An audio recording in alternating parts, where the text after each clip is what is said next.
The natural world is a system of concentric circles, and we, now and then, detect in nature slight dislocations, which apprise us that this surface on which we now stand is not fixed, but sliding.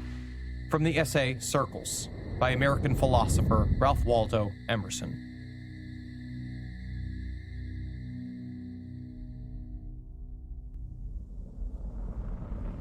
The more that we actually learn about the world we're in, the greater, not the less, the greater the mysteries. We're like in a circle, and everything that you know is inside that circle, and then the boundary of the circle is the boundary of the unknown. And the more you learn, the larger that circle gets. And guess what? So too, the larger the boundary of the unknown. The more you learn, the more conscious you are, the greater the mysteries become. The more you actually are aware of not knowing. Civilizations elsewhere, burgeoning on planets that are young, perhaps, that have been around for just a few billion years, like the Earth. The Earth is actually quite young, in a sense. Been here 4.6 billion years, but the universe is 13.8 billion years old. 9 billion years happened before the Earth was even formed and before the sun was even made. We see a sliding window of planetary formation. Planets that are just forming now, planets in maturity like our Earth, and planets that have survived the death of their star. That tells everyone that this has been going on for billions of years and continues to go on. So I expect that there's going to be civilizations at all levels out there. I know our science is not nearly the science of, say, an extraterrestrial civilization that's been here for 9 billion years. It won't be. But our science has made some progress, and we can see residual effects within our scientific purview of another advanced science that's affecting it. And that's what we're looking for. We're looking for something that's kind of adding this noise into our universe that we can detect. And that's where all this happens. This is where all this comes from.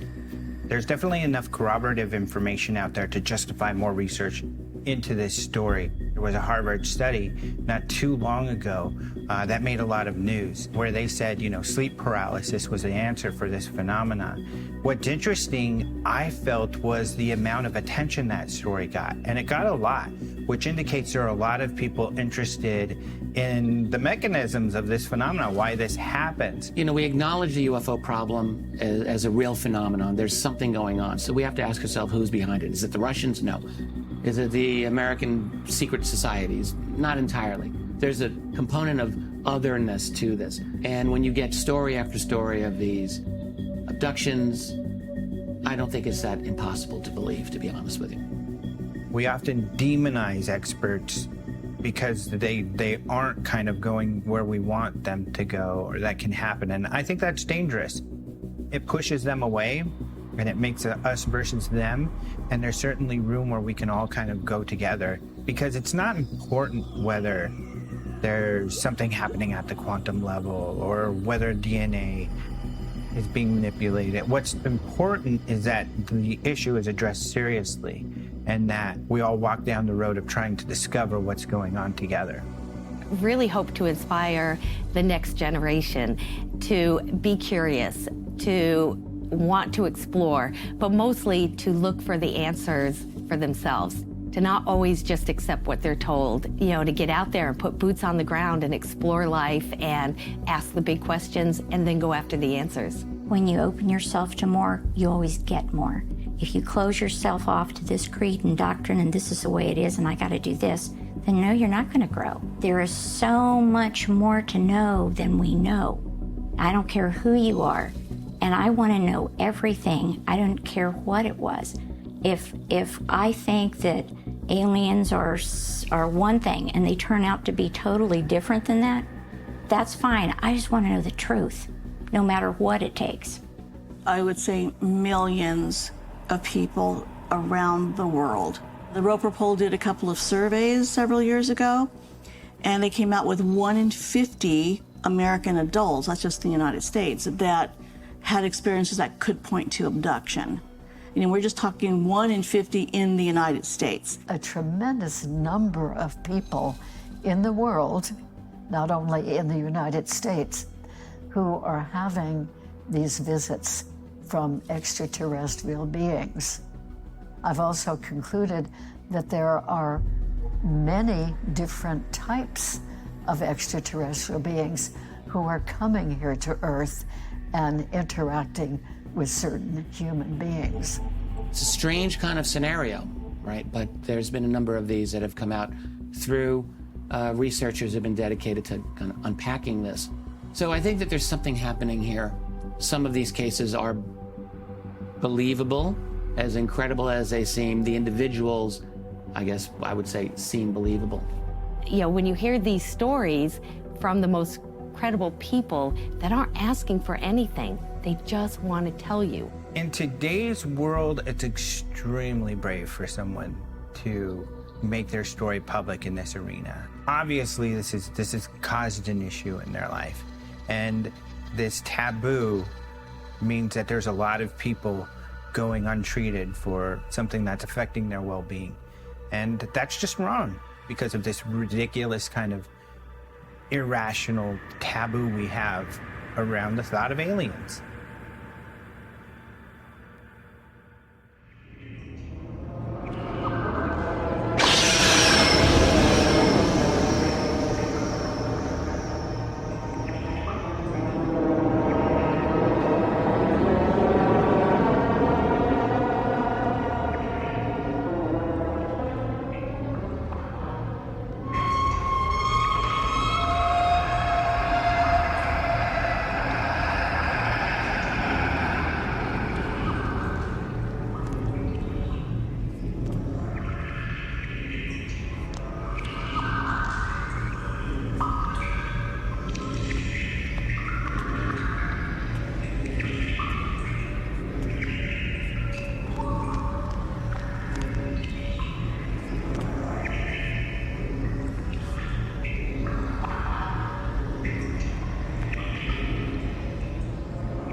Why aren't they moving?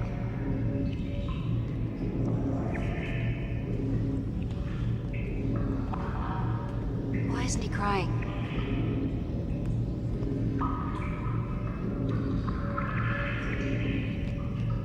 He'll never survive. Of course they're dying. Children can't be separated from their mothers. Babies need to be touched. They need to be loved. No. It has nothing to do with me.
This film is not for everyone. If you believe abduction stories are hoaxes and those telling them are liars, it's definitely not for you. But if you're open to the idea that we're not alone in the universe, that alien hybridization programs are indeed a possibility, that people just like you are used for reproductive experiments against their will, then you'll be intrigued by what April, Rob, Geraldine, and several other experiencers have to share. These are their stories. Listen intently and try to imagine how you might react if you were in their shoes.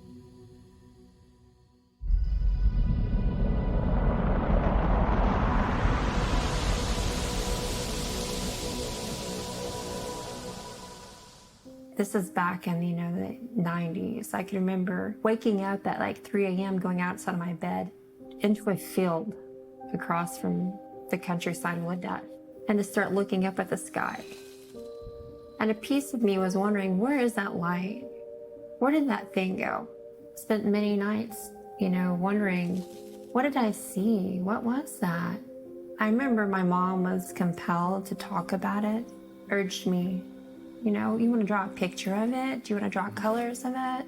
The disc shape with all the different orange, green, red, and draw them really brightly. And sometimes I draw like a light shining down onto the house. My family and I were watching fireworks with my wife, and I see a little satellite, up in the sky like that. I remember just telling everybody, hey guys, look, a satellite. Oh yeah, fireworks. So nothing, I think nothing of it. Later that night, about 2 o'clock in the morning, I see the satellite again, but it's coming out from a different angle. Next thing I know, that satellite is just over the neighbor's house. A typical glowing disc-shaped object. And as we're walking, right, like this, the ship is also going with us, right? And then we'd stop, it would stop. We'd look away, and the ship would light up, and we'd look at it, and it'd turn off. And for about like 10 minutes, it was doing that with us. And then next thing, it's just, boom, it's gone. It's the satellite again. And at that moment, I was like, this shit's real. 3 years ago, I wouldn't even imagine that I would be doing what I'm doing today.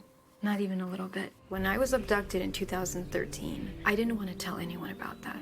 There was no way I would tell my extended family about it. And I had to think 10 times before telling my family about it. 3 months after my abduction, I met my partner that I was with at that time.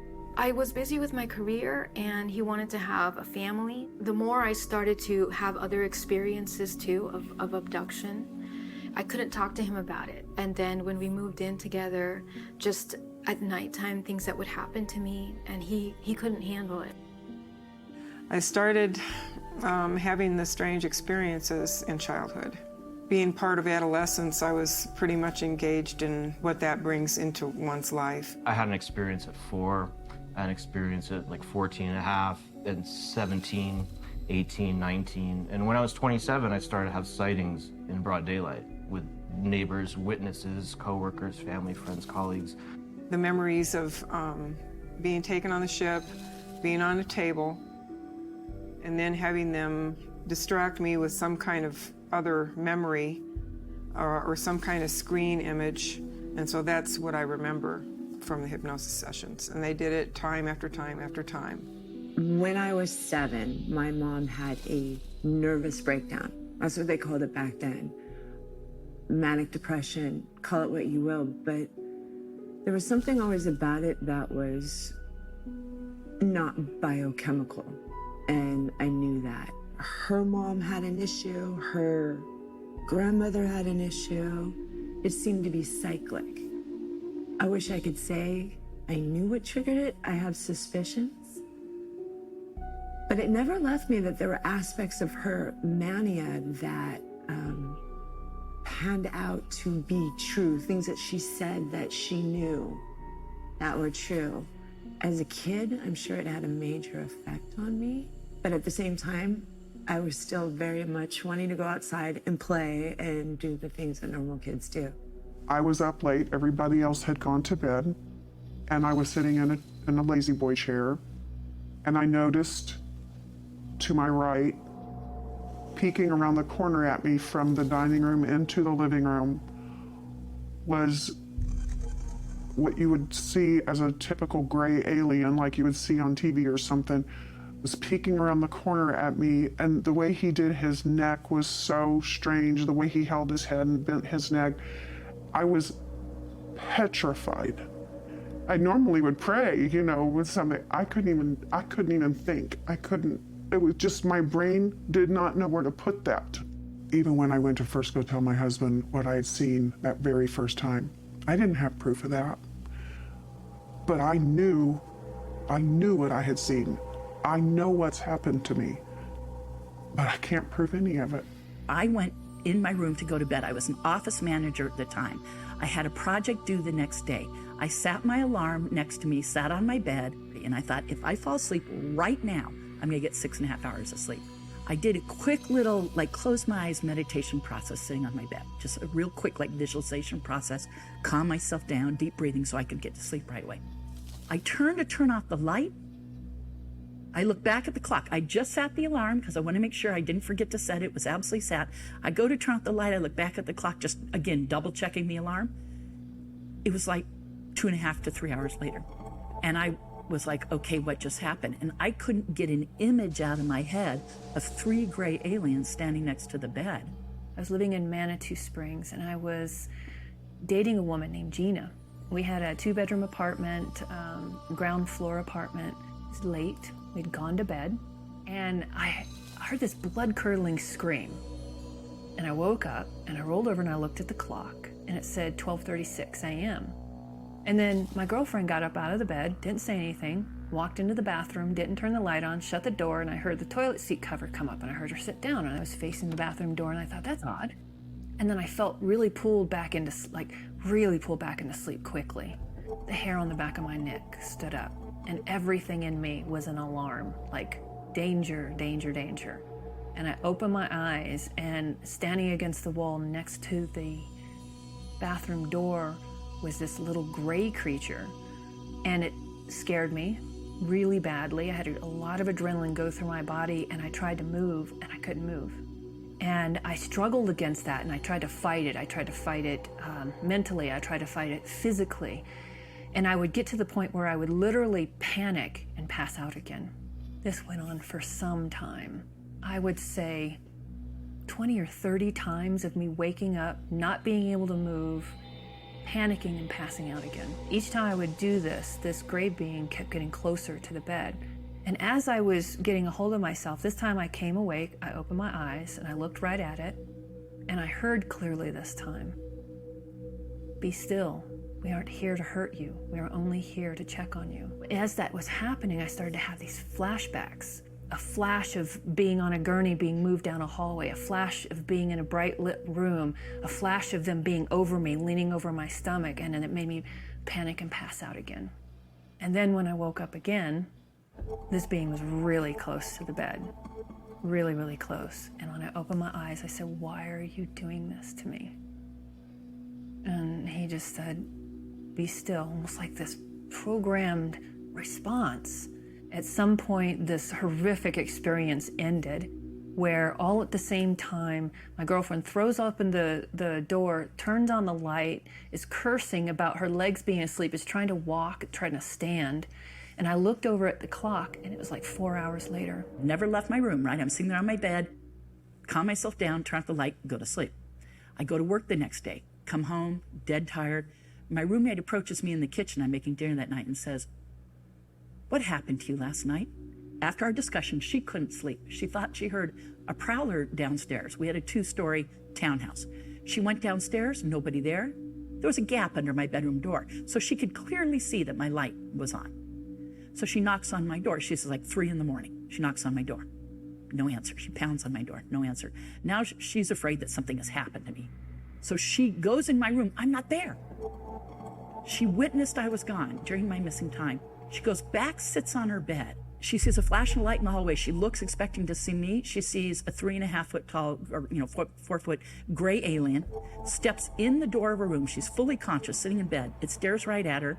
She closed the door to my room. It goes through my closed door as if nothing's there. So she's telling me that, and she goes, she had read Whitley Strieber's Communion prior to that, because this is early 90. And she said, "You know that book by that guy, that famous author, do you think you might be having that go on?" And I said, I don't know. What's most intriguing about April, Rob, and Geraldine is the divergent journeys they've taken following their abduction experiences. April's innocence and genuine wonder still abound, despite what her nightmares were hiding. Rob's search for answers continue while he grapples with the obvious question, why me? And Geraldine's experiences, as shocking as they are, have encouraged her to be a conduit for awareness. Well, out of the blue, I have this very vivid dream. And this is one of the dreams that it was so powerful that I woke up and I had to write everything down in my dream. Not only did I have to write things down, I had to go to the bathroom and physically look at my body. And I remember after I went to the bathroom, looked at my body, I made very specific notes. And then the amazing thing is the next morning, after this dream, very vivid dream, I told my husband all about the dream. And I said, look at my stomach. I looked at my stomach and there's evidence of something here. There's evidence on my sheet that I slept in of a little tiny blood mark. And my husband, he looked at me immediately. He said, April, something else is going on here. These are not nightmares. 2009, I was 28 years old, prime of my life, and my stomach started hurting really bad, right? Started getting really bad stomach cramps. I couldn't keep food in me. It's like, I wouldn't be throwing it up, but it's, in, out. I went from 210 pounds to 115 pounds. I was given pretty much not a good diagnosis. The doctor said that I was going to end up dying and that I needed to have a feeding tube put in me, and they couldn't determine what it was. They just knew that I was going to die from this illness. A ton of research and a string of encounters that made me go like, oh no, best way to describe it is a pit dropping down into my stomach. Oh no, I might be interacting or involved with this phenomenon. I went to bed, everything was normal, and exactly at 3:33 on the dot, I wake up and there's such a bright light, and it just annoys me because the first thing I think, who is that inconsiderate person shining this light? I go to my window and I'm looking through my blinds and I see the light even brighter. I mean, so bright that my eyes hurt, I'm squinting. And I'm trying to look behind and I'm like, that can't be a car. What is that? And I see metallic and I see the ship. And then I'm looking to this side, light and the ship. And as I'm approaching this, my body just paralyzed, completely paralyzed. And on the other side, there are these 6 tall shadows that I'm seeing from this light emerging. And I'm seeing them walk towards me. This gray, it was a gray with these gigantic eyes. And I'm seeing the other 5 in front of me, the 6 is over here. And I'm getting pulled inside the ship and I'm walking in with the being next to me, waves his hand and everything around me changes. When I have an experience, I say I'm coming into the awareness of the experience, right? So when I become aware that I'm having an experience, it's like, poof, you go to bed and then something's happening to me. Like this, you would think dream, but it's not a dream because you have your 5 senses. You can touch, you can taste, you can smell, and hear, and there's textures. You can see the textures. Where in the dream, there's not so much texture in the dream. So it'd be stuff like I'm standing in my pajamas, by like that I've gone to bed and I'm in the pajamas I go to bed in, and I'm like in this metal dome, and there'd be like a platform on the ground and this weird grated floor, but there'd be all these little tiny gray beings surrounding me, and they're all looking up at me like. How I now see abduction is that it's realer than real life. And it's almost as if a veil, a very delicate veil, is completely ripped open and you can't close it back up again. Our life is an apprenticeship to the truth. And around every circle, another can be drawn. There is no end in nature, but every end is a beginning.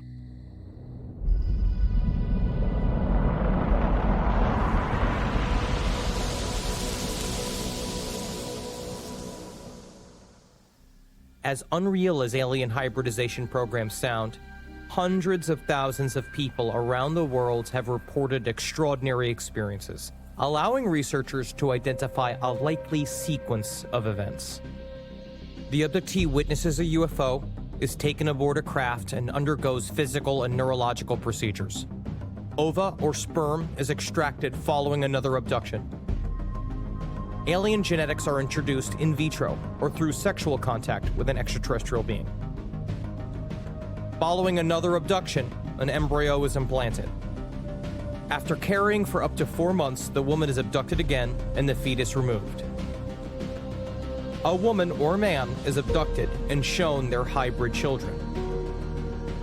Memories are implanted, so the abductee doesn't recall the event.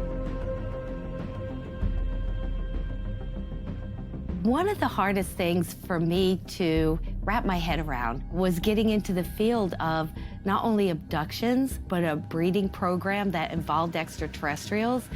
And yet there's case after case that has probative evidence to support the witnesses' accounts. You can't ignore this anymore. Some people have been taken. Men and women have been taken, and some of them have been used for purposes of reproduction, and it appears hybridization.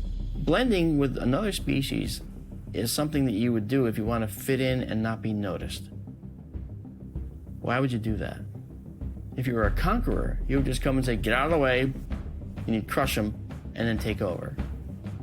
But if you want to blend in, it means one of two things. It means either you're not strong enough to overpower and take them, or you're desperate because something's wrong with your world. And so you're trying to just find a new foothold, a new purchase, you know, a new island, a new Easter island for your species. And I think that could be some of what's involved.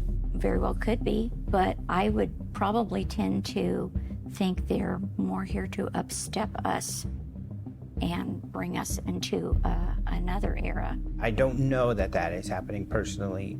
However, I do think it's important for people to know that there are many, many people who do believe this is occurring to them. And for that reason, it does deserve to be taken seriously. I think it's one of those irrational blind spots that we have in society right now. I just can't imagine not wanting, to do something, and yet they're laying on a table and these odd machines are around them. Just I think the fear or, just what's next, and just their lack of free will to get off the table and say, no, I don't want to do this, and that be okay. From one side of our house, we could see a bright light. We were very drawn to it. And if you go to the next door room, which is the living room, the light wasn't there. So being curious natured that, of course, I would go back to the other room and say, oh my goodness, look at these lights.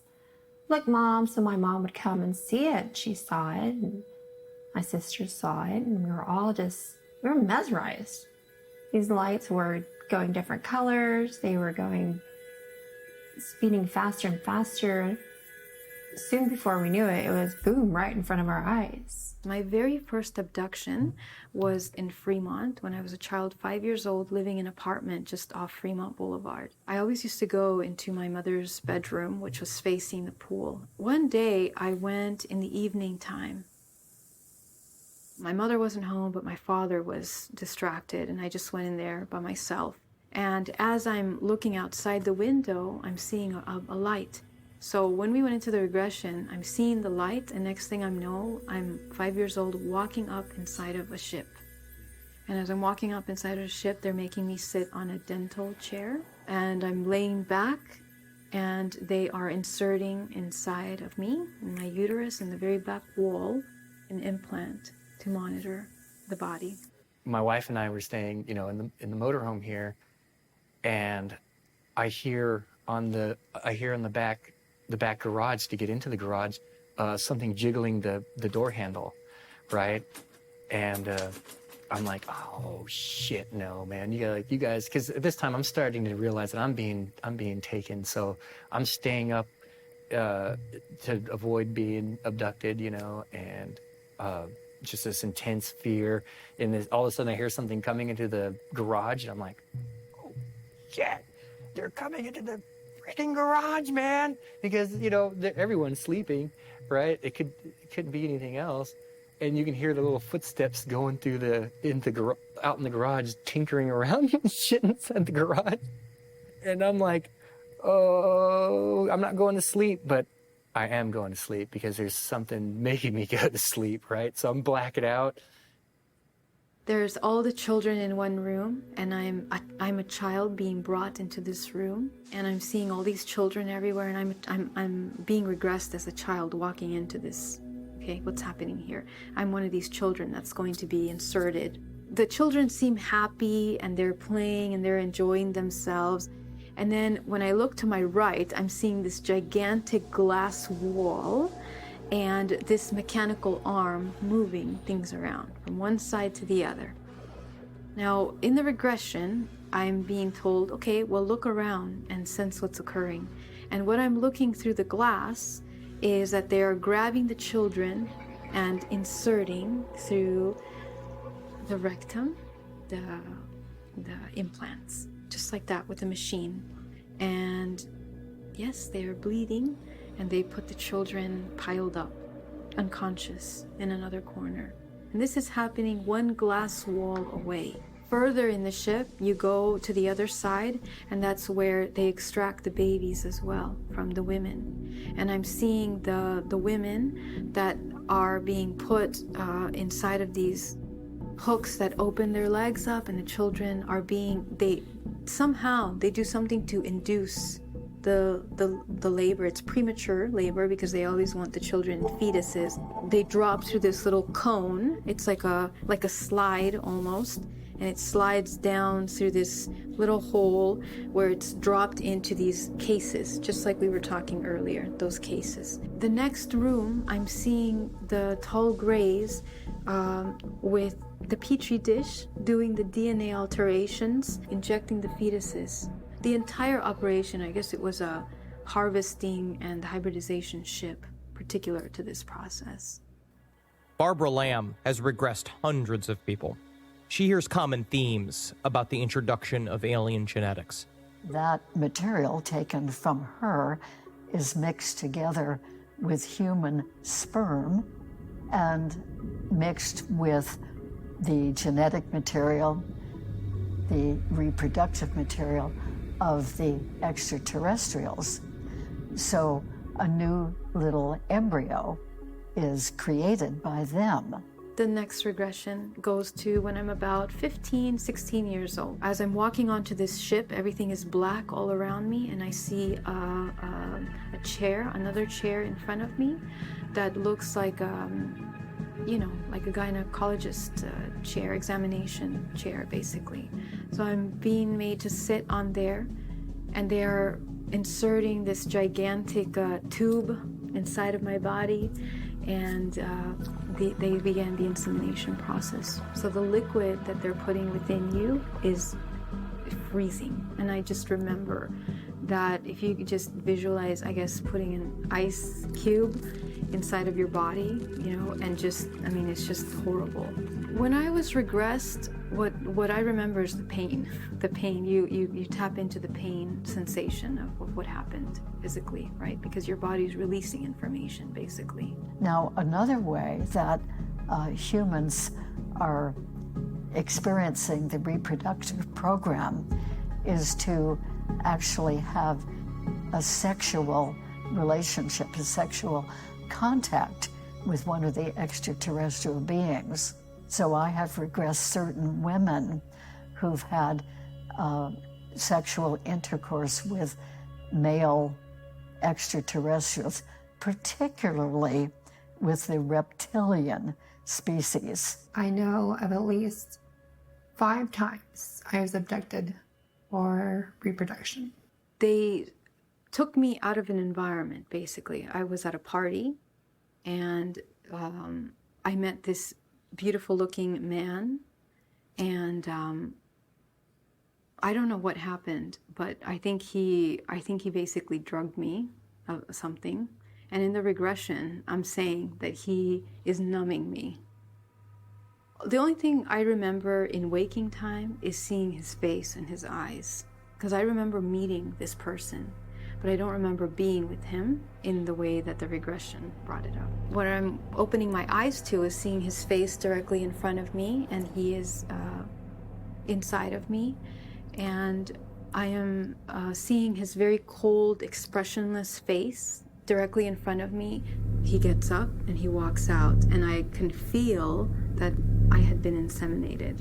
Light skin, blue eyes, dark brown hair, very, very tall, like basketball player tall, and slender, you know, perfect body, very, very perfect body. Handsome man, basically. But the second part is that I'm now looking who this man is, and apparently it's a screen image of the reptilians that were working there in that time. And it's actually not a real man. It's just a screen image illusion. So basically what that means is that for some women or men, when they are gathering eggs or trying to inseminate, they create these images, these screen images or experiences like holographic realities to make it look like you're experiencing something, but you're not. Something that they would pull from my subconscious mind that would look like an ideal image of what a beautiful man or attractive man would be to me. I'm in and out of consciousness while this is happening, but I can see clearly him getting up out of the bed, not looking back, not talking, nothing. He is just leaving the room, marching out of the room, like a zombie, basically, like a robot. And I am sitting there on the bed, and I remember feeling cold again, that cold sensation. And then the woman is taken another time, and that little embryo already formed as a mixture, a hybridized mixture, is implanted in the womb of the woman, and she will gestate that little embryo for a while, usually a month and a half or 2 months, or maybe a bit more. And one time I had look like a burn, a triangle burn next to my belly button. With a very long needle through the belly button, would probe around in the abdominal area until they found the uterus. Then they would go into the uterus and they would find the fetus with that instrument, and they would have some little thing that could capture it and pull it back out. They have this prong, like I believe it was a 3-finger prong, and they bring it inside of the body, it holds on to the fetus and pulls out. It just happens quick, it's so fast. That's another thing that's really incredible. They pull it out, they clip it, they hook it up, and they put it in, just like that. The hybridization program Rob was exposed to was slightly different. He was not subjected to reproductive experiments. I don't remember exactly the day. The experience itself had a dramatic impact on me. And I remember just coming into an experience, right? Becoming aware that I'm having an experience, you know, textures and everything. And I was in like this underground facility, the same kind of like grating almost on the ground in some dirt, and but like lights going down, like a, you know, stereotypical rock underground facility, right? I'm walking with this being down the hallway, and there's other beings walking, just kind of looks like him, but not quite, going this way. Something felt wrong right here, right in my gut, just a tightness, like something's off here. I couldn't quite put my finger on it. And when a being would walk by me like this, it would kind of like look at me, you know, and like if we're walking by, it would just like, you know, but with this look like of malice, right? I felt malice from it. What I was looking at was a technology, an overlay of a human on top of it. So the image that they're projecting is of these tall, white Nordic beings, right? But when I walked by, it was like a digital distortion in the holographic image, and I can see that there was a lizard face behind that holographic image. They were wearing the face that they wanted you to see. That they want everyone to see, not just me. This is their look. So they take me to the next room, and it's as far as I can see down there, like this hallway, and there's rows upon rows of these glass tube-like things with this blue liquid inside, and beings inside of these tubes that look like a tall white Zeta, right? With basically all these beings, and they said, oh, here's our cloning chambers. I was like, cloning chambers? Oh, I don't like that either. That's not cool. I've had an experience where I woke up and I was inside of the tube, right? And I looked down, you know, and I'm in this blue liquid, and I'm going, wait, and I see my hands, right? And my hands are these long fingers, white skin, and I'm like, is this me? And I'm all, oh shit, this is me. I'm wiggling my fingers. Oh shit, this is me. And I look out, and there's all these beings like going, oh shit, you know, they're like scrambling around, you know, and blackout. So there's something there. These beings are abducting people, removing their consciousness, just like my consciousness was removed from my body. I believe they're removing consciousness from abductees, and that's the power source that they're using. It's like these are the V8 engines they're putting in these, you know, cars. Of course, they're going to feel benevolent because they got the consciousness of Mrs. Jensen. Doesn't even realize that, oh, you know, when she goes to sleep at night, her consciousness is powering a clone to do God knows what. While the experiences are alarming, the effort to wipe or hide the memory is just as disturbing. But through regression therapy, most abductees uncover the truth. Whatever kind of ET you're with, they'll lean over and look at you right in the face. They would look at me with their eyes, and they would telepathically speak to me, and they would tell me, you will not remember this. You will not remember this. And they would switch from looking at me to looking down at my lower body, and I would feel a cold scalpel slice with no pain, and they would look back at me with their eyes, and I would directly have to look in their eyes, and they would tell me to look in their eyes and focus. They were calm messages, calm voices. I remember those eyes that you just can't forget. It was like glass, and it was cold, empty stare. Literally like a robot, like AI.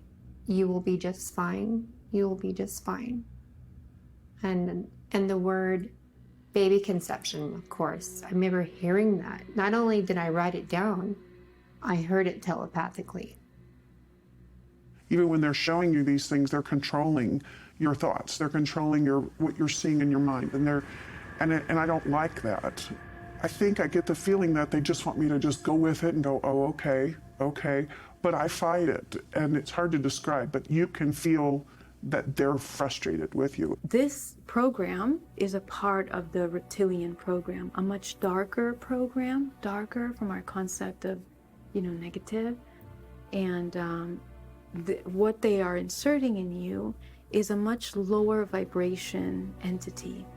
And the reason why they create these screen images and they go through all this trouble of doing this is because what happens with sexual energy is when a union is created, the amount of energy that is created from that union is an energetic signature that is ingrained into the hybrid being. From the moment of conception or contact, literally, that unification of that energy is imprinted within the subconscious mind and the vibration of the being, and that's going to designate the vibration and the subconscious mind of this whoever they're creating throughout their entire life. That's when you start to understand the power of sex and the difference between something done through love and something done through some painful situation. That's why they go through the trouble of creating this screen image of a man, whatever. What he looks like, doesn't look like, it doesn't matter. They just pull out from your subconscious mind what may seem they think is going to be appealing to you. Sorry guys, not all ETs are good, Just like here on Earth, we have bad people, we have good people. It's the same thing. It's just everything is a fractal of the whole. You know, you get smaller and smaller down. It's the same thing as the big thing. So you have good people, you have bad people, people with agendas out to do, you know, whatever. It's the same thing up there. Same thing. I mean, look, human beings for 10,000 plus years have taken animals in the wild and bred them, and thereby changing them. That's how we created all the species of dogs that exist from wolves. Cattle are totally different from where they were thousands of years ago. Sheep in the wild are aggressive and tough. Well, not the way we breed them. We change all of these animals. And so now, can we be bred into something different? And the answer is absolutely, of course we can.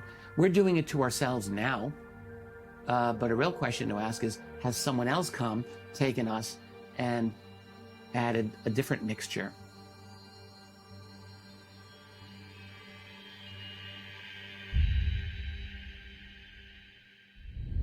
There are no fixtures in nature. The universe is fluid and volatile.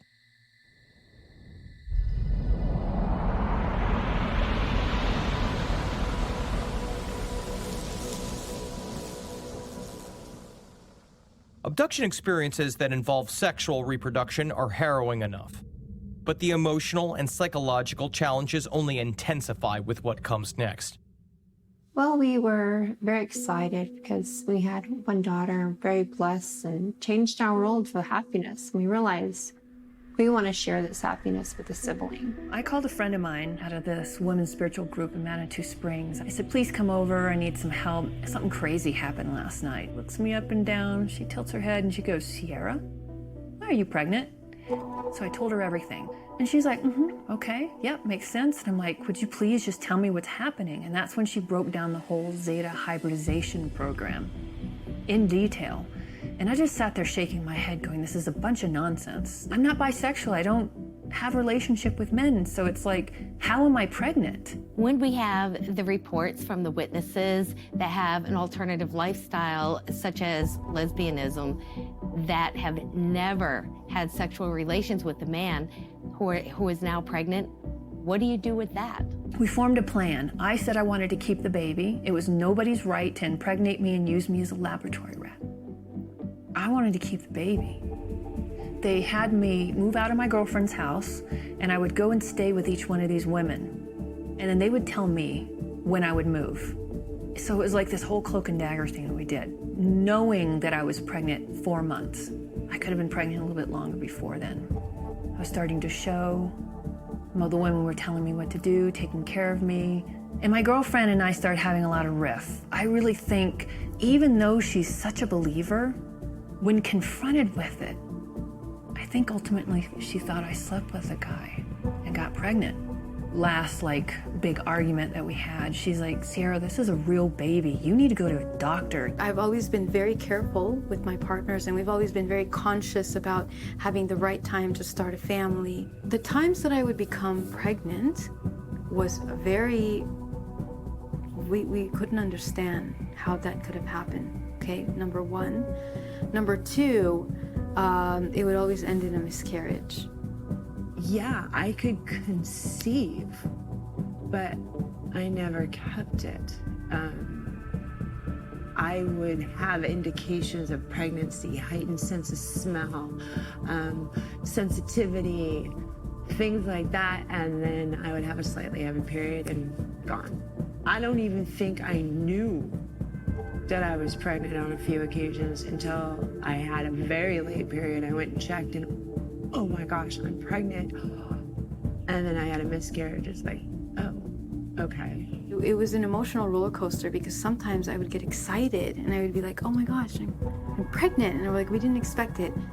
Well, let's just make the best of it and we'll just, make it work. Some months I would miss the cycle, and then 3 months would pass and I wouldn't have my cycle. And then I would think that I was, pregnant, but there was no way, I didn't have a partner or anything. 1 month all the way up to 3 months, then we let my body clear out and try again in 2 more months. And it began to be feeling like it was going to be another letdown, or why are we trying again? Very emotional. When I started to have the miscarriages in November, I went to UCLA because I didn't want to. I would have a miscarriage, just like a normal miscarriage. Then other times I would go in for my appointment and there would just be no baby. It would just be, you must have absorbed. The doctor would say, your body must have absorbed it. Medical doctors, medical science would say the same thing, like you had a miscarriage and your body absorbed that child, that being. I don't feel comfortable arguing with medical doctors about this. All right, they know a lot more about this than I will know.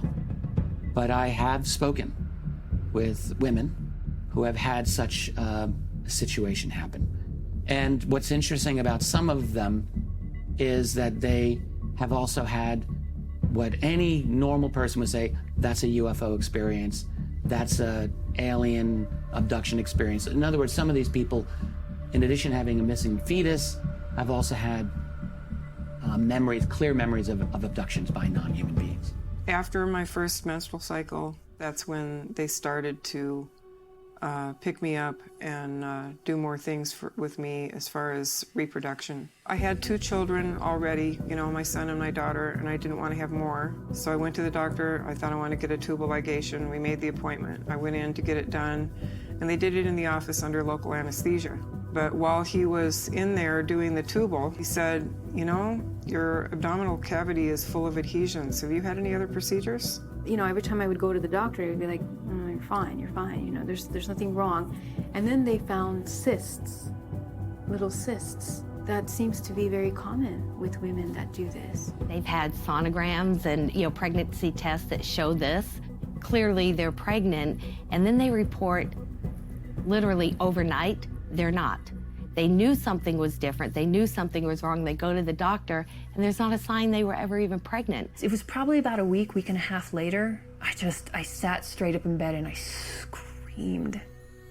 And my stomach was flat, and I was like, it's gone. The baby's not there anymore. When a woman is pregnant, many times that the alien beings will abduct her and manipulate the fetus in utero. I would say about 16 of those are done through like in my uterus, like actually insemination.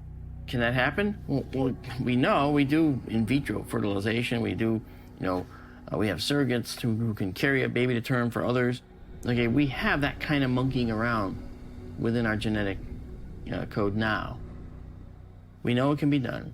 There have been very few doctors that I've talked to who have been willing to do much in the way of examination in these manners. And it is difficult because it costs money, of course. Equipment and labs and all of that is expensive. They did an ultrasound, and what the lab tech said, and understand this was kind of said under his breath, and he said, well, that's interesting. It's something I've never seen before. And I said, what's that? And he said, a perfectly intact egg sac without an egg. I was told that I had endometriosis, which I just attributed, you know, the miscarriages to that. But again, I was young. I just took the word of the doctor and didn't question it too much, to be honest with you. I couldn't connect the dots. And my doctors I went to, you know, a lot of them would be like, you just take it easy. It's supposed to be a relaxing period. You need to go ahead and learn to have a stress-free weekend, you know. A lot of it was trying to be associated with stress, but I didn't feel stressed out. They always want to do testing on your hormones. Are you sleeping okay? His stress level, what's going on in his world. Is your career very demanding? A lot of factors. After probably the 5th miscarriage, we began to get a little bit antsy and emotional about it. It was taking a toll on me, my body. It's painful. It's very painful, and they are not gentle, obviously, because, you know, they don't think what they're doing is wrong. They also don't have the same scale of emotions and sentiments that we have. It's very different. There's a number of these cases. I personally believe, this is one reason I believe that there's a hybridization program, because of this factor. My personal experience, I would put it in the hundreds of reports that I'm either aware of or have been personally involved in. These are more common than most people realize. And when you have a number of these witnesses remembering this, then I pay attention to that. I think that this is something that's going on. This is so difficult for, not only the female abductee, but if they're in a relationship where a woman like April will have several miscarriages and then she'll finally be able to get pregnant. I had thought I got the flu. And at that time, I did not know that we had become pregnant. That night was more of an awe moment of, this is the reason why you woke up with the blood on your stomach. This is the reason why you woke up writing down, baby conceived. It was a moment of clarity of this being helped you create something to come. We've noticed that most of the abductees are in a certain age group. Everyone that I know of, their children are gifted children. They're all very bright kids for some reason. I don't know why, but the best way to change a civilization is to start with the children. And April truly believes she was a beneficiary of alien intervention. It did heal my son. Absolutely. Without any doubt. It's unexplainable, but probably 6 weeks after that dream that was confirmed it was a pregnancy, we didn't want to say too much. We didn't want to get our hopes up. That was the biggest thing, not getting your hopes up. But did it bother us that we both knew that we had had an encounter with something that was not of human race that helped us genetically have a baby? We were so excited. It didn't faze us. The pregnancy itself was very, very different. Not only for me carrying him as a mother, but even for the doctors. The blood work was very different. It evolved all through the 9 months, and we were both okay. Unlike April, most experiencers involved in hybrid programs don't have earthbound children, yet they remain connected. Some of them have talked repeatedly, actually. There have been a number of cases of women claiming to remember being taken aboard a craft and being presented with an infant that they were told was theirs. Some people have many hybrid children. Just last night, I regressed a man who had discovered he had 336 hybrid children. The number 17 sticks in my mind, which is a lot. But I think that not many of them grew up. I think most of them died in infancy. I have 24 hybrid children, and it's a lengthy process. Okay, the hybrid, the whole process of insemination, of having the children, and many other implants that happened in between in order to facilitate the program. Sometimes they're taken when the hybrid children are more in their childhood years or even older. And as I'm brought back into ship, he shows me again another box. The box has 8 little lights. 8 little lights. They zoom up in front of me, all around me, and then they expand. And the first thing I see is this little boy. Strange blonde curly hair. These magnificent giant eyes. Eyes that we don't have on this planet. Complex eyes. Deep eyes. And very frail, thin skin, thin structure to the body, beautiful. And as I'm looking at this child, it's this feeling of love that comes over me, and I understand, I see myself in the child, with this beautiful eyes, this face and everything. As this child comes closer to me, it's this immediate knowing that is a product of myself, because I can see myself in the child. And I am overcome with this feeling of motherhood. One night, I went to bed, and I woke up in a cave. I can feel the cold, damp feeling on my feet. It's lit up with light, that I can't see the source of the light. And there's a gray there with a little girl. And she didn't look right. She was pale, and her hair was stringy and kind of a dirty blonde color. She has a nose, but it's small. She had huge blue eyes, and I can't take my eyes off of her face because I'm trying to see me in her, and I don't. And he brought her to me, and he said that she's yours. Which threw me because I can barely accept this. This sounds insane, I realize, but I was shocked.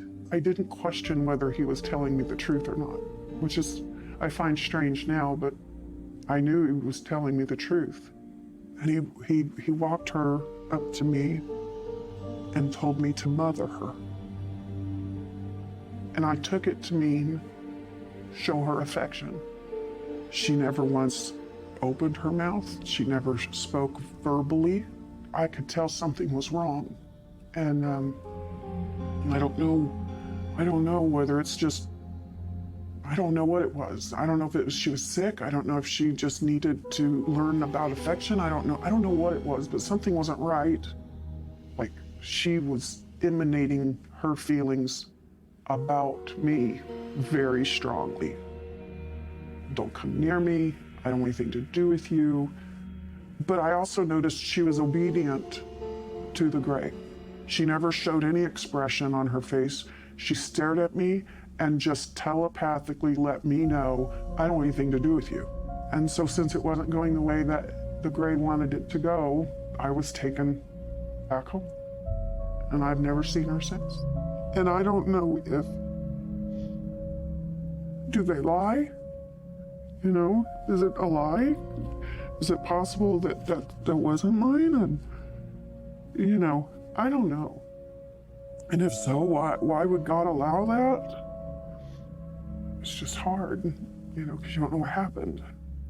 And then they explained to me, we've done this before, we're going to do this again. And I go, what do you mean they've done this before? And then they bring this little girl in the room. She looked to me to be roughly 4 or 5 years old. She had very thin blonde hair, like part in the middle, long to about shoulder length, kind of scraggly, very thin blonde hair. And because I looked right at her, just like I'm looking at you, and then I went, like, I don't want to look like I'm staring. And they immediately took her out of the room, and they took her past me out, because I'm just inside the doorway. They took her past me out the door. I kind of stepped back into the hallway. They take her down the hallway, and I go, and I was like frozen. I mean, they didn't do anything to me. I was just in shock. And I wanted to say, wait, bring her back. Well, ever since then, I had extreme guilt that I'd turned away from my own child. A few decades later, Melinda had a chance to redeem herself. Walking in like as if there was a hallway or something out there. In this door are these grays, and then with them is this adult hybrid. And they have her stand there. And I looked at her and I'm like, whoa. Now, bizarre looking, but beautiful. Very thin blonde hair, big forehead, little chin. Would not pass for human. But yet human enough. And I remember thinking, is this her?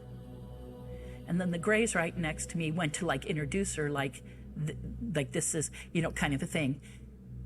And they were like, oh, whether it was a look on my face or, you know, it's all telepathy with them anyways. They were like, oh, you know who this is? I said out loud to her, I'm sorry. I said, I love you. Sorry. I didn't think this would be happening, sorry. I thought, just emotion, sorry. I said to her, I mean, I had this moment to apologize from all those years, from 24 years of saying I had turned away. A new statement is always hated by the old, and to those dwelling in the old comes like an abyss of skepticism.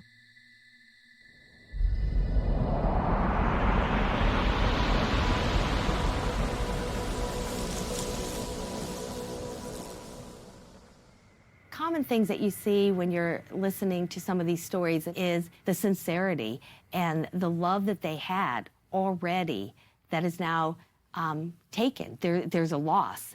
Sometimes the people who claim that they've carried a baby to term and then that the baby disappeared seem to be people with emotional problems at times. But if that really happened, wouldn't someone be experiencing emotional problems? That shouldn't disqualify us from looking into these sort of things, especially if there is any physical evidence. Certainly if you're talking about something that is seen taboo or fringe, then they're unfortunately not going to be as forthcoming to help people. First is you've had the experience. Am I losing my mind? What is going on? Could this really be happening? What happened to me? Getting over the fear to allow yourself to remember, and the trauma of the loneliness, the separation, the feeling like you can't talk to anyone. I mean, you're like traumatized twice. Emotionally, physically, and to just make sense of it all. Because at this point, my life is utter chaos. I was petrified in fear. I tried to scream. I tried to like yell out for my husband. I don't know how long I've sat there frozen because it looked at me and then it leaned back. And I was scared it was right behind that wall, and I had to go walk right past it to get to my bedroom where my husband was. I wasn't ashamed or embarrassed. I was just too emotionally shocked by the visions, by the clarity of the things that not only did I see, but I felt like they were happening again. Now that I know that the being was an aggressive being, that it was more of a rape, I couldn't even talk about it with him. I had to wait a few days to let him hear the audio because I couldn't talk about it. You want to do everything you possibly can to shove it in a box, to explain it away, to make yourself feel better that without your knowledge nor your permission, somebody has used your body and your DNA for their benefit, for their agenda. All of this is happening without their agreement, without their permission. And this is a very important aspect of the whole phenomenon.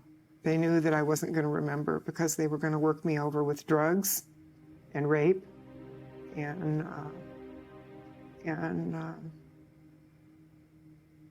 just a lot of really difficult things, really terrifying things.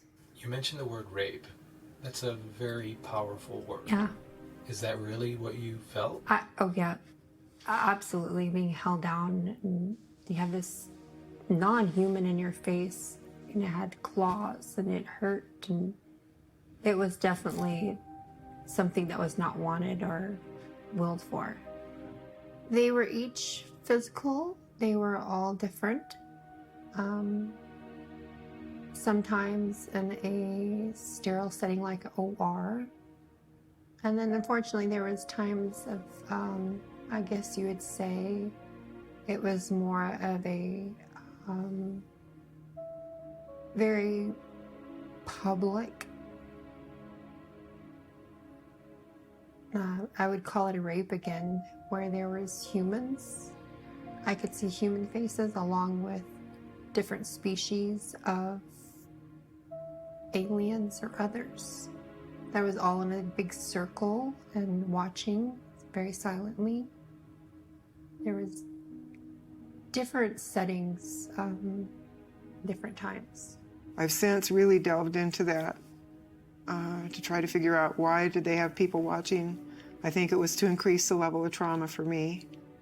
And I think some of the people there watching didn't want to be there watching, but they may have been scientists working on things, and they may have been forced to watch that to know what would happen to their wives or their daughters if they ever talked about what they were working on. The weird thing is I couldn't close my eyes. It was having to physically have your eyes open, see this being, feel it, hear it, smell it. Very, very real. Unfortunately, part of this process also left me with fear. Fear of rejection, fear of ridicule, Fear of judgment, but through the process, it was my own judgment that caused probably the most chaos in my life. But the initial reaction is often one of trauma because you're dealing with the unknown. You can be afraid of it. You can be uncertain and have self-doubt. And you might realize you're having post-traumatic stress disorder. PTSD, it's all the same symptoms. When we all suffer a trauma, we suffer the same symptoms, but and UFO abduction is no different. It's trauma. And then you have to deal with like trauma all over again, because then comes the fear of what is anyone else going to say? Do I tell my spouse, my partner? Do I tell my parents? Do I, and what are they going to say? And heaven forbid that person be negative towards you. You're traumatized all over again. And a sense of growing isolation only intensifies the trauma for experiencers. I know this is hard to articulate, but how do you describe what it's like to be someone who's had tremendous, extraordinary experiences that no one believes? When you're in a crowd of people and you just stand there, and it's like you're not moving, but everybody else is, and the camera's kind of just spinning around them, so you get this dizzy spinning feeling. That's like that. It's like that. It's like I'm standing still and the world's moving around me. I felt it was important for me to tell as many people as I possibly could. The interesting thing is I witnessed this. I'm excited, I'm terrified, I'm going through all these emotions, and I'm like telling people, hey, oh my God, I'm so excited, you're not gonna believe this. I'm getting bullshit. And I'm like, bullshit? Dude. At that moment, I realized I got a problem here. I got a serious problem here, and that is no one's gonna believe it. Constantly as an abductee, you wonder, am I choosing to see this in a positive way because I'm forced to have to deal with it and live with it, and I have to integrate it in my life, and that's how I've come to terms with it? Or is this the way it really is? And I constantly battle with that. I didn't even want to research more than just looking superficially at what happened, because I was like, what's the point? Like, okay, it happens to people, maybe it happened to me. Oh well, that's fine, let's just keep going. But it was a pain, it was internal struggle inside. It's like living two lives, being two different people. The two life split, I call it life A and life B, right?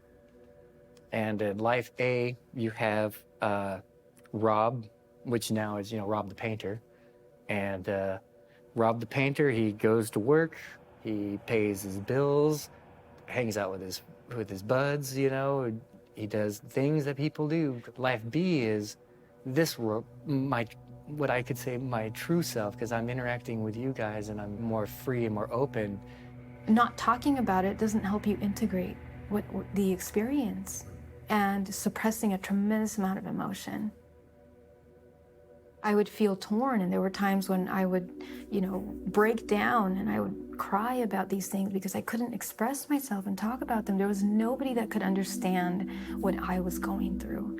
I realized at the moment I was going to tell him how it sounded. And I thought, oh my God, what am I going to say I saw? And what am I going to say happened? And are the kids okay? And, it just sounded, I was just so scared and petrified, and I knew it sounded crazy. I knew when I was saying it out loud to him that it didn't sound believable.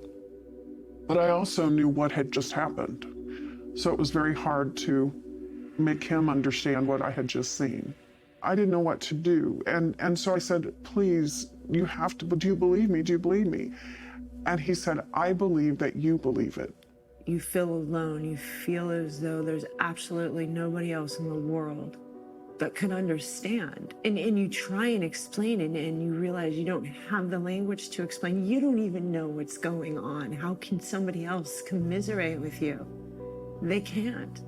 And then there's the aspect of, now they're worried about me. Now they see me struggling. Now they're worried about my mental capacities. They're worried about my emotional stability. And they should be, because I'm emotionally all over the place. I'm mentally all over the place. I'm not okay, but I'm good. it's become an intimate part of my life. You know, I'm fully integrated into this now. Does that mean technically I don't exist to other people, you know, because I kind of exist outside of the realm of what they believe is possible? It is difficult, but so yes, not everyone needs to go public by any means, but recall your memories, get some support, meet some other people you can talk to. You're not alone. Every ultimate fact is only the first of a new series. There is no outside, no enclosing wall.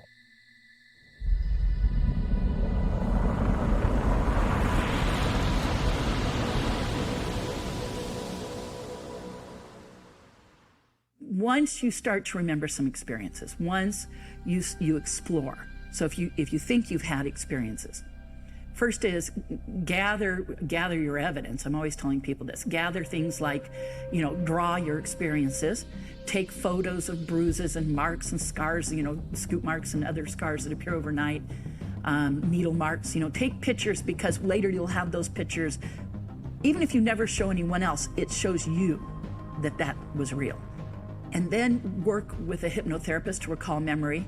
If you have little bits and pieces, or like you were saying, screen memories, then work with someone, get that recalled.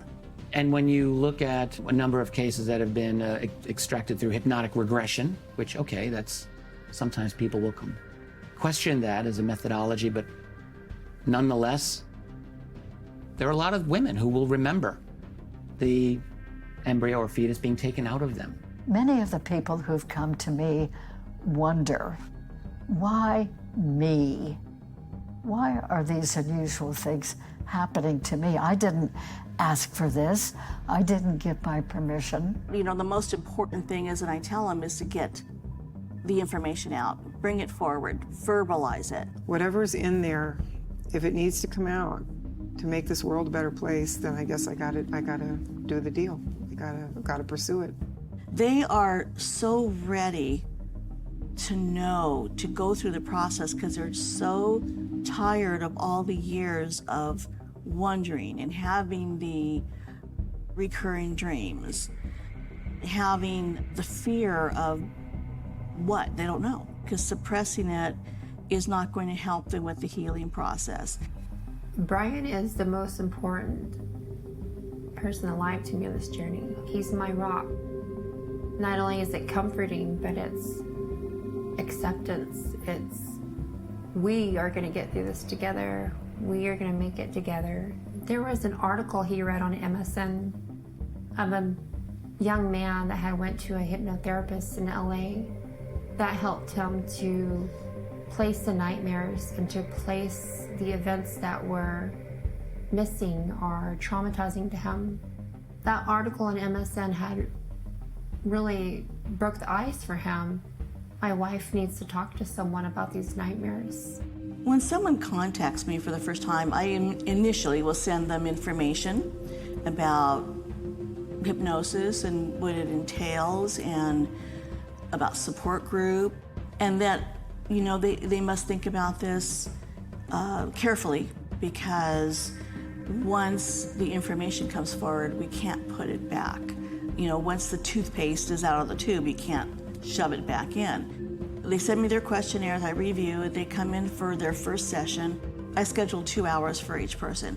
We sit and talk about what's happened to them and where they want to start. It begins to feel different. It begins to feel more acceptable to them. And that's one reason why I think it's very worthwhile if a person is doing some work and recalling the details of being part of this hybrid program and realizing more of the complete picture.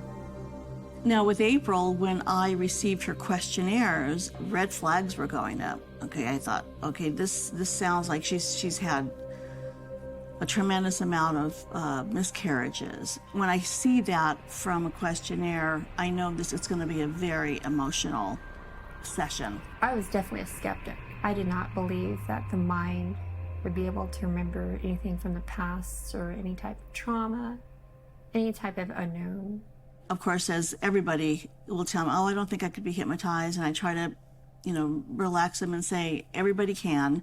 It's just a matter of you deciding to allow me to be your facilitator. In the very beginning, Yvonne and I, privately, just me and her, talked in the very beginning of what was going on in my life at that time. She kind of got to know me.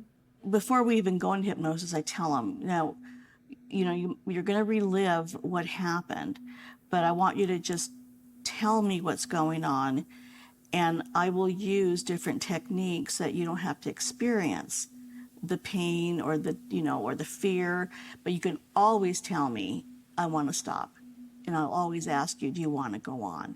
And then she walked me through, April, we want you to lay down, I want you to relax. Pick a happy thought, a happy place, a relaxing place. And she walked me through the steps. Her voice was very tranquil. It was very relaxing. Before I knew it, I was talking with my eyes shut, and I felt so heavy. I felt like there was a warm blanket around me. I felt secure. And she just slowly started taking me to my happy place, walking me down these steps. You're counting backwards, 15, 14. And then we started talking about the things I would see, the things I would hear. And the more and more she spoke to me, the more and more my mind began activating the nightmares. I would hear and see and even smell some of the things that I had previously had night terrors about. After the session was over, April was, of course, in total disbelief that she had experienced what she did in hypnosis. They're going to remember more because whatever information is important to them, they're going to remember more. Regression therapy has become popular within the UFO experiencer world because it helps abductees better understand what may have happened. Connecting with others who have had similar experiences is critically important too. It is a community of people, that everyone knows each other, kind of, sort of. But the thing that's important here is that when you talk about a particular group of people that are watching a particular movie and it makes them feel like they can now come clean with something that they've been bothered by, that is the dialogue that we want. But you've got to understand, and you do, that along with that comes the other people that see an opportunity to get and become important. And they do it to become important. They do it to make money. They do it for all these other reasons. They do it for all the human reasons. And that's something that, again, signal and noise. The signal is the gem. The noise is the stuff we want to get out. Hearing other people's accounts will make you go, okay, I'm not crazy. I'm not alone. And those other people can be extremely supportive, especially if they're an abductee that's lived with it for a while. They've gone through all those emotional highs and lows and those moments of doubt and confusion and all those things that can help you. The very first time I went to a support group, the idea that I wasn't alone and I wasn't crazy was incredible, and that we were there supporting each other because something happened, and we all believed that in some way we were contacted or abducted. The next step of me accepting that it was real was speaking to the people that were near me when it happened and having them validate, yep, that happened. It's the most important thing ever. It's the most important thing ever. You have to search out others. You have to. And if you're going through something, reach out. Dana wasn't alone in her experiences. More than 20 years later, members of her community still get together to discuss what happened. Support group meets once a month, and there's probably 30 people that come and go. Not everybody comes to every single meeting. But there's a lot of people who don't come to the support group that have had experiences that I've spoken with, and that number could be as large as 60. The most important thing is to talk about it and express yourself. And the more that we talk about it, you're doing two things. Energetically, you're raising the vibration in the collective consciousness, because now whoever's listening to you is planting a seed of new information. Secondly, you're helping yourself energetically, because now you're no longer containing that energy. Any kind of emotion, feelings, thoughts that is suppressed causes illness and stagnation of energy. Get it out one way or another, whether it's to your neighbor or your friend, doesn't matter. The more we talk about this with whoever we talk about it, it's like we're planting the seed in like a domino effect. More people will at least have heard it once in their lifetime. And that's all we need sometimes. And that knowledge, that support that I got from this contact group is probably the greatest gift. And so I can say today, yes, I am a lonely one, but I'm not the only one. It's anyone's guess at how big this phenomena really is, considering all the other investigators that probably have had as many phone calls and interactions as I have. Now, having been in this field for a long time and covered the stories, helped run conferences and stuff like this, I mean, I help run the UFO Congress, and we have, at the Congress alone, you know, a huge percentage of the people that come to that conference come to these experiencer meetings where people come and share their experiences. In fact, it makes up a large percentage of the people. And if there are thousands of people sharing that they have these sort of experiences and talk to others, you know, there's probably a number who believe that and aren't sharing it with people. So the numbers, I think, are staggering. That's why, you know, it deserves attention. The patterns in the data are significant and they have to be appreciated. Doesn't mean that it's absolute fact, and then we go on to some ideology about interpreting it, and we get all hell-bent on going back in our boxes based on our own interpretation. I think it's fair to appreciate the patterns in the data and let the patterns speak for themselves, and let the human responses be mature and evolved and responsible individually and collectively. And what else can we ask for? The wider your audience, the more noise you're going to get. But you're going to get more signal too. And that signal being louder, you know, maybe there'll be some qualifications or some characteristics of that signal that'll make it more obvious to discern from the noise. And guess what? You only need one. You only need one good, solid signal. That's it. Question answer. We can all go home, you know? Right? But until then, we have to just keep doing what we do, and we have to keep trying to wade through all the data. It's more than mountains, it's planetoids worth of data. But the one thing we have is consciousness. Like, that's our secret weapon, is this ability to break those boundaries, to break the matrix. We can all do that. That's actually something every single person can do, is break those chains, those mental chains.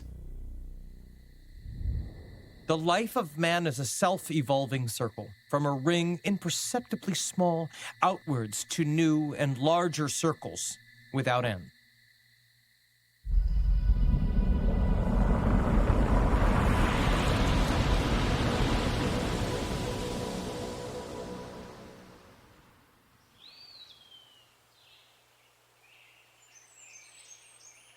The elk being tagged by us don't get a choice. And they're not being, you know, they get shot with tranquilizer darts. They're going, what's happening? And then bam, they put this tag in their ear. Well, you know, we're not giving them a choice. And the aliens aren't giving many of us a choice, perhaps, if they're doing that. That's, as we say, we're going to pretend that's actually happening. It may very well be. So that tells me that they don't consider us any kind of elevated being. It means that we are not considered beings worth telling them this to, telling that they're being abducted. It means that these beings that are doing the abducting don't have the same morality as we do. We have got to remember that we're dealing with probably the most significant event that human beings could ever imagine. This, the arrival, the presence of others who are so far advanced, and they're here and they're dealing with us and they've got their own agenda. And the only way that we're really going to be able to make sense of it is by working together, by sharing information and learning and gaining strength from each other and giving strength to each other as well. More and more people are coming who've had the extraterrestrial encounters, but who are wondering what their special mission is. And usually I'm finding out they're already doing quite a bit of that mission. It's easy to say that I'm suppressed. I can't do this because they won't let me. It's easier to say that than to do the hard work to make it happen. And The people who do the hard work to make these things happen are making these things happen, and that's what it takes. The abductees that go public are risking that ridicule. They're risking not only the person watching this, John Q. Public, going, I don't believe it, it's hogwash, it's nonsense, it's no, or the science community, you know. They're risking their own family. I know a medical doctor who lost his license over this subject. Lost his being a medical, he was an amazing medical doctor, worked with kids, lost his license. I know an abductee who I know multiple abductees who've been divorced over this subject, and I know one whose children wanted, when she went public, her children disowned her. No, sorry, I'm getting all emotional here. But I tell you, man, there's no reason to go public about this other than to help other people that have had it happen and try to convince a public that doesn't want to hear it that this is real. But you guys, this may have everything to do with the future of the human race and where we're going. Educate yourself, be open-minded, read, go to a UFO conference, see the researchers, present the good evidence, make up your own mind. Don't let anyone ever tell you how to think. Make up your own mind about everything in life. But if you've got thousands of people that say this is an ongoing process, they've been subject to it, at what point do you say they're all lying or they're all telling the truth, or some of them are lying and some of them are telling the truth? I mean, where do you draw that line? Well, unless it's happened to you, it's just a story. If you experience it, changes you to the core. And that's the point, I think. Keep an open mind because, you know, something you hear today may sound totally incredible, but then you hear it again and again and again from people who don't even know each other. And if you keep an open mind, you'll grow with it. Whether you're sold on it or not, you'll see an evolutional process here. Know that these people have been through a lot. Have compassion. How would you treat someone who's been raped in a plane crash, a cancer survivor, or someone with a life-threatening illness, or a deformed child? How would you treat them? What kind of compassion would you show them? Show that to the people who've had this experience. Even if you don't understand it, even if you don't believe it's real, know that that person's going through something emotionally real for them. You don't have to understand it. You just have to be kind. God, isn't that the truth of everything? Being kind and compassionate to everyone? It's a ride I don't suggest people take. I don't suggest it because it's ruined my life. You lose your career, your wife, your house, your money, your dog, you know. How much of this is acceptable when you've done nothing wrong? You're an experiencer and you didn't ask for this, or you're a researcher and you're bravely looking into this. You know, people will ruin other people's lives because they can't accept it.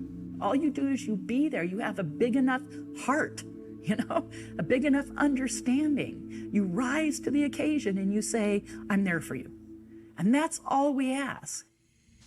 Unless you've had these experiences, they are hard to comprehend.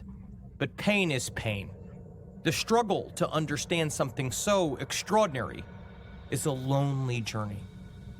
Sometimes we just need someone to be there for us, to listen. Unfortunately, my wife, you know, couldn't do this with me, but Megan, she's been with me like through and through, you know. I'm sorry. Oh, that's where it gets hard, right there. I'm sorry. Yeah, without her, there's no way. There's no fucking way. I could have done it.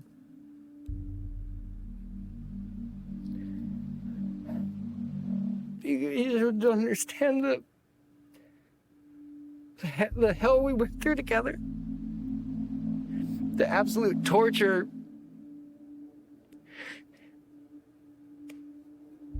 If we just hold on to each other as tight as we can, because in the end, we're all we got. And she's gone through so much herself. But she's been by my side the whole time. Nobody gets to see it because I'm the one that takes the rings, but without her, it wouldn't be possible. I wouldn't be alive today because I wouldn't have survived that transformation. Nobody can understand what it's like to have to go through something. Like, I was just a person, man. I was just a fucking person. And now what am I supposed to do? What am I supposed to do? I don't know. But if it wasn't for her, I couldn't have survived. No way. Anybody else, they would have left me. Anybody else. It would have been game over because, the shit I put her through, Because I'm dying, and she's watching me die, and you can't even imagine what that's like for a wife to see her husband dying for an unknown reason, from ETs, who knows, so. What was this, we never circled back around, what was the switch that flipped you back into health? Oh, yeah, so the health thing, it just went away. It went away, boom. I was gonna die, I'm going to die, I'm dying, boom, it's gone. Sometimes, sometimes I get upset because I feel like they robbed that from me.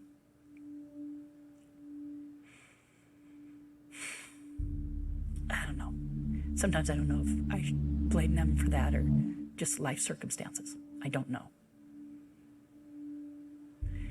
One thing with abductees, it's very hard for abductees in relationships afterwards. That's one thing that gets really screwed up. First off, will the other person understand this and that? And you want to keep it from people. And then it affects emotional intimacy. And a lot of abductees have issues with that. And part of me goes, well, no, that's just life, and blah, blah, blah, blah. And then sometimes I go, no, these experiences have had an effect there. And I know that for a lot. If an abductee's watching this, I know that that's real common for a lot of them. If you're already in a relationship, it can screw it up. And a lot of abductees end up having a real hard time with intimacy and relationships. There's so many times where you push down things about this. I'm fine, I'm strong, I'm stronger in this, and then at times like this, because these are parts I don't talk about. These are what you go in support groups to talk about. That's where that realizing, oh my God, I'm not the only one. I'm not the only one who has those problems. I'm not the only one with those difficulties. I'm not the only one who has, intimacy things, and that's where that really helps. And it's necessary for more women to step outside of that fear, and if it's not the fear, there's the other duality of, oh, it's okay, it's beautiful, and ask the questions. Why are we okay with just the simple answers that we're getting? People need to investigate and learn and find the highest level of truth within themselves.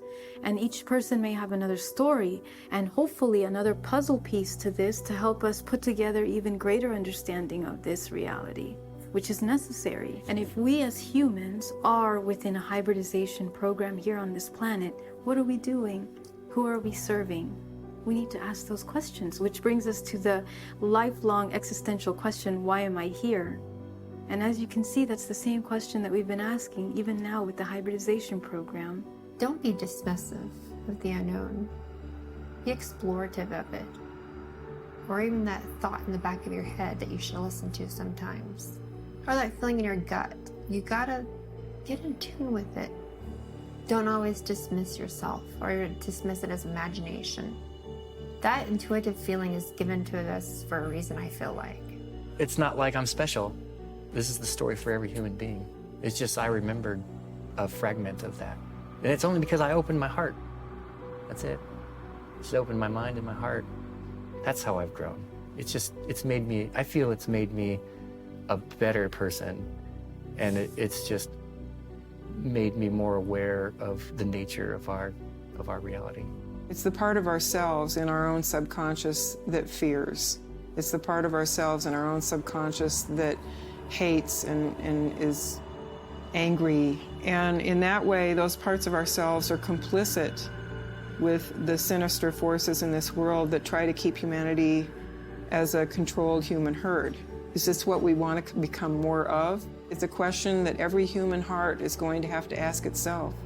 Do they want more power and control and restriction and limitation of everything about who we are as a species? Or do we want to become what we're intended to become? Do we want to fulfill the potential that is within every codon in our DNA and see where that can take us? Is it appropriate if I just speak to the camera? I want to do this. So if you're listening and you're someone who has had unexplainable experiences and you don't know how to process them, or if you're just curious about this whole crazy subject of UFOs and everything related to it, I want to tell you, your ability to process this is actually greater than you think. There's more strength inside you than you realize. That's one. I've seen this countless times. Reach down, you can pull up that courage, and you can face that reality, and you become a better person. You do. And you can become an inspiration to other people in turn. That's what you can do. The other thing to keep in mind is you're not alone. There are many other people just like you who have had difficult, unexplainable experiences, but yet there they are. And so this is a very important, significant process going on, and you can deal with it. There's other people just like you.